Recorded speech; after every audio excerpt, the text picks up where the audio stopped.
too often in politics, there's a desire to impose what you think the debate is upon the people that you're seeking to represent, as opposed to listening. There's been a lot of analysis, a ton, on what your success last night and in the last couple of weeks means nationally for the Democratic Party.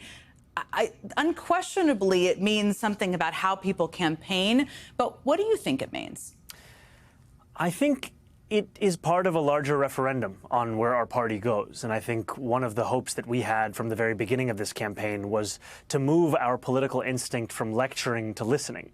You know, at the national level, after the presidential election, we saw that New York was actually the state with the largest swing in the country towards Donald Trump, 11.5 points, and that swing took place far from the caricature of Trump voters, instead taking place in the hearts of immigrant New York City. And I went to those neighborhoods. I went to Fordham Road in the Bronx and Hillside Avenue in Queens, and I asked those New Yorkers, the vast majority of whom were Democrats, why they voted for Trump and what it would take to bring them back to the Democratic Party.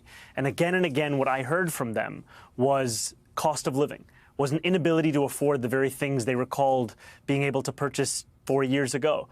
And when they told me what it would take, they said again and again a relentless focus on an economic agenda. And ultimately, in listening to them, we built a campaign that was explicitly about making this city affordable.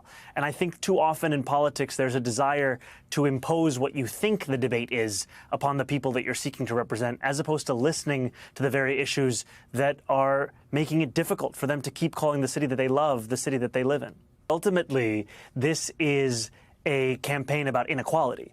And you don't have to live in the most expensive city in the country to have experienced that inequality, because it's a national issue.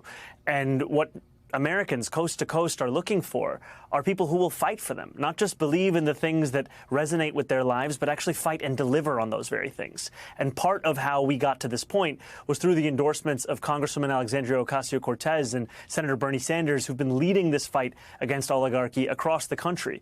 And I think that in focusing on working people and their struggles, we also return back to what makes so many of us proud to be Democrats in the first place.